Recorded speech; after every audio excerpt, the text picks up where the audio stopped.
Bienvenue dans Boss IT, le podcast dédié aux coiffeuses et maquilleuses professionnelles et entrepreneuses. Je suis Valentina, moi-même coiffeuse maquilleuse spécialisée dans la mise en beauté de mariage. À travers ce podcast, je vous partage des ressources pour exploiter tous vos atouts, mais aussi comment maintenir un bon équilibre vie professionnelle et vie privée. Let's talk the real talk. Belle écoute. Bonjour et bienvenue dans l'épisode 41 du podcast Boss IT. C'est aussi l'épisode 10 du challenge Beauty Business Boost. C'est une mini-formation audio pensée pour t'aider à structurer un business de mise en beauté qui te ressemble et qui cartonne. Dans ces 13 épisodes, on va parler de mindset, cliente idéale, tarifs, visibilité, tout ce qu'il te faut pour construire les fondations d'un vrai empire. Tu peux les écouter à ton rythme, mais surtout, ne reste pas en mode spectatrice. Passe à l'action, c'est ce qui te fera réussir. Et pense à jeter aussi un coup d'œil dans les notes de cet épisode. Je t'y ai mis toutes les informations pour rejoindre ma newsletter afin de recevoir les exercices et les supports directement par mail afin de t'aider pour passer à l'action. Et si tu arrives après la guerre, ne t'inquiète pas, j'ai pensé à toi. Va quand même dans les notes, je t'y laisserai une surprise à la fin du challenge. Tu sais que tu as du talent. Tu sais que ton travail est pro, mais quand tu regardes ton feed Instagram ou ton site, tu as l'impression que ça reflète pas vraiment qui tu es. Ton image de marque, c'est pas juste ton logo ou ta police, c'est ce que les gens ressentent quand ils te découvrent. Et ça, c'est bien plus puissant que n'importe quel branding figé. Souvent, quand on va sur les profils des MUAH, eh bien, on a du mal à en distinguer l'une de l'autre. Parce que souvent sur les profils, ce sont des images de mariés qui se ressemblent, de maquillage qui se ressemblent et de coiffure qui se ressemblent. Et donc, il n'y a pas vraiment de facteur différenciant entre une professionnelle et une autre.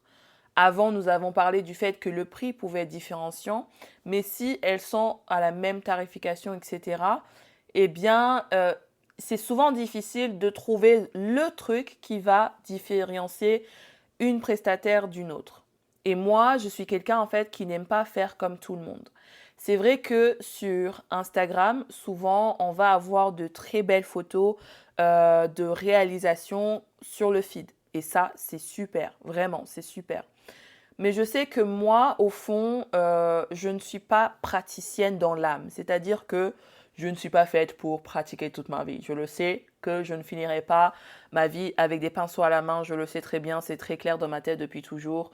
Je ne finirai pas ma vie les pinceaux à la main ou un peigne à la main, ça c'est clair et net.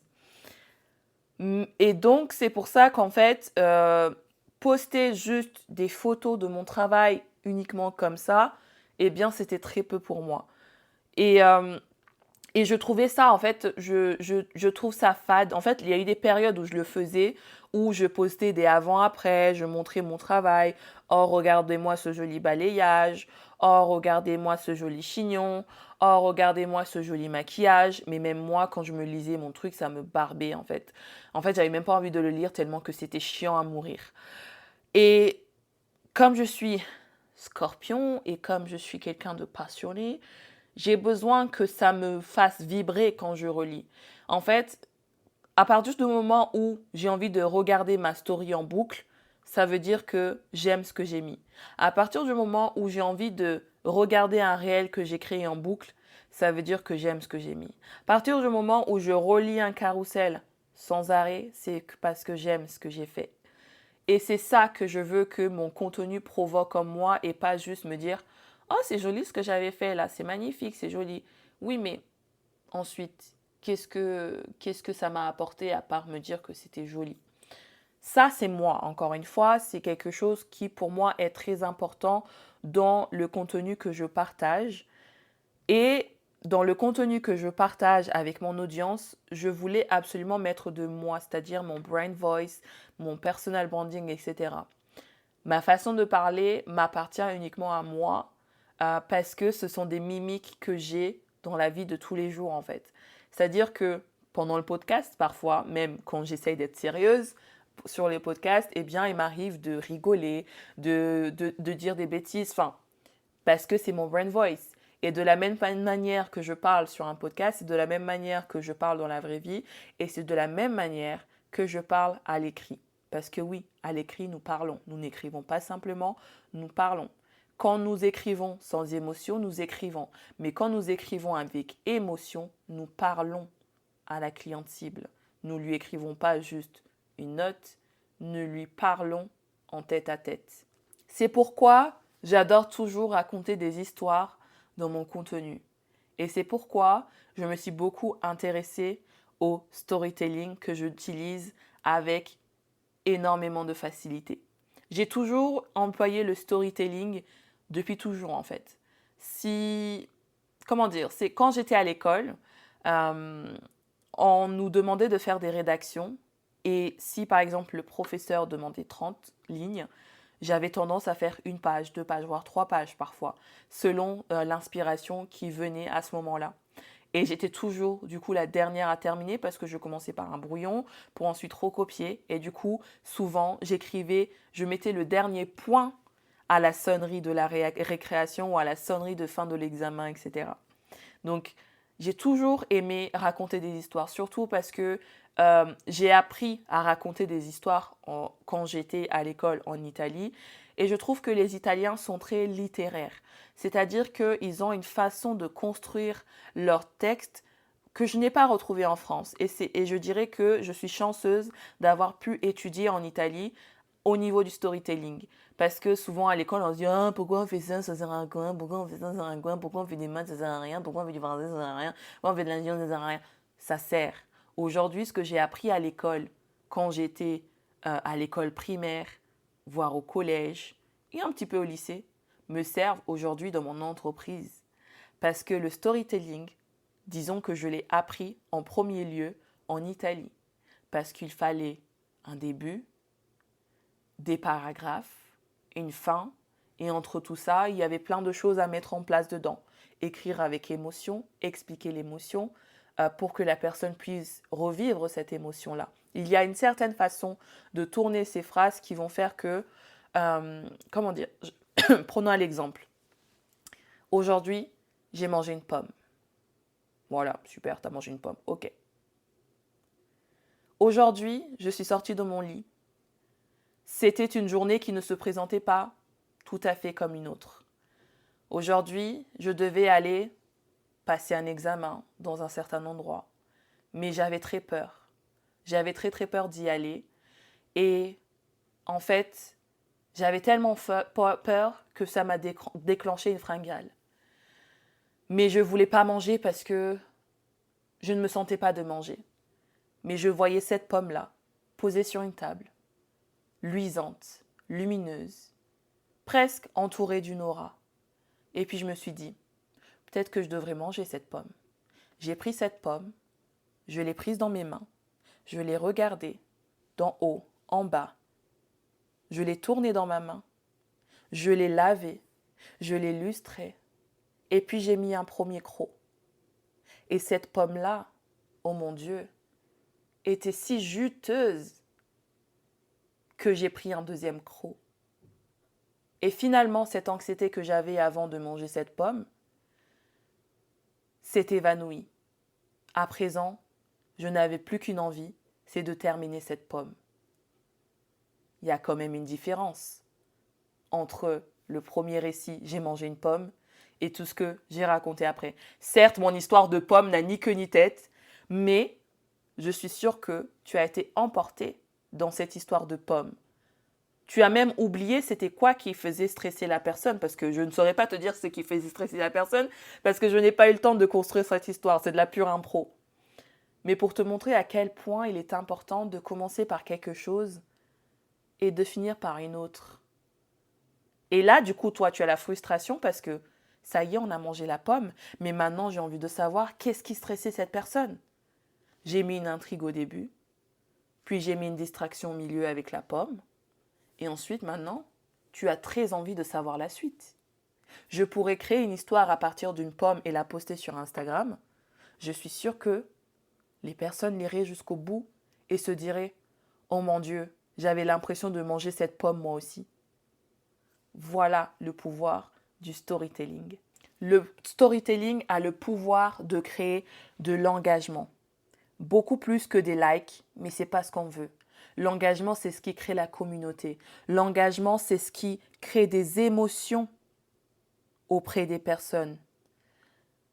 Quand tu crées une émotion sur une personne, la personne a envie d'en savoir plus sur toi, sur ce que tu fais, ce que tu proposes. Elle a envie de savoir la suite à chaque fois. Alors que si on pose juste une photo en disant « jolie photo d'une mariée resplendissante », eh bien c'est comme si tu disais « j'ai mangé une pomme ». C'est la même chose.